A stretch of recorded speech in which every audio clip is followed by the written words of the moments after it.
30 days weight loss சேலஞ்சில் இன்றைக்கி டே 9ல் இருக்கோம். So wait இன்றைக்கி செக் பண்ணவே மறந்துட்டு நான் அப்படியே தண்ணி குடிச்சிட்டு டீடாக்ஸ் வாட்டர்லாம் குடித்ததுக்கப்புறம் தான் ஞாபகம் வருது. மார்னிங் பிரேக்ஃபாஸ்ட்டாக சப்பாத்தி தான் எடுத்துக்கிட்டேன். மைண்ட் அப்செட்டாக இருந்ததால் எனக்கு டயட் ஃபாலோ ஒர்க் அவுட் பண்ணணுன்னே தோணல. ஸோ ஒர்க் அவுட் ஸ்கிப் பண்ணியாச்சு. அட்லீஸ்ட் நம்ம டயட்டையாவது ஃபாலோ பண்ணணுன்னு மைண்டை ரீசெட் பண்ணிட்டு ஃபாலோ பண்ணேன்.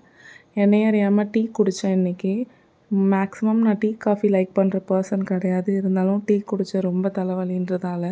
எனக்கு தலைவலி வர்றதுக்கு ரீசன் மோஸ்ட்லி ஓவர் திங்கிங் பண்ணுறதால இருக்கும், வெயிலில் போகிறதால, அப்படி இல்லைனா சாப்பிடாமல் இருந்தால் தலைவலிக்கும். இந்த 3 மெயினான ரீசன் தான். உங்களுக்கு சேம் ரீசனால் தலைவலிக்குமா, இல்லை வேறு ஏதாவது மேக்ஸிமம் ரீசன் இருக்குமா அப்படின்னு, என்ன ரீசன்னால் தலைவலிக்கும் அப்படின்றத கமெண்ட் பண்ணுங்கள்.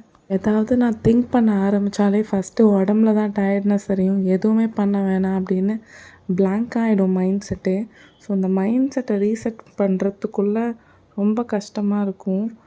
என்னடா இது அப்படின்னு அப்செட்டாகி உட்காந்துருவேன். இந்த 30 டேஸ் வெயிட் லாஸ் சேலஞ்சில் நம்ம ஒர்க் அவுட்டும் கரெக்டாக பேலன்சிங்காக இருக்கணும், டயட்டும் பேலன்சிங்காக ஃபாலோ பண்ணணுன்னு நினச்சேன். பட் இன்றைக்கி சில மிஸ் அண்டர்ஸ்டாண்டிங், மைண்ட் ஸ்ட்ரெஸ் அப்படின்ற ஒரு சில ரீசன், தலைவலின்றதால இன்றைக்கி ஒர்க் அவுட் மிஸ் ஆகிட்டு. ஸோ அட்லீஸ்ட் நான் டயட்டையாவது ஃபாலோ பண்ணணும் போது எனக்கு தானே மோட்டிவேட்டிங்காக இருக்குது. ஸோ இது மாதிரி motivated and supportive diet videos வேணும்னா என்னோடய சேனலை ஃபாலோ பண்ணிக்கோங்க. தேங்க்யூ.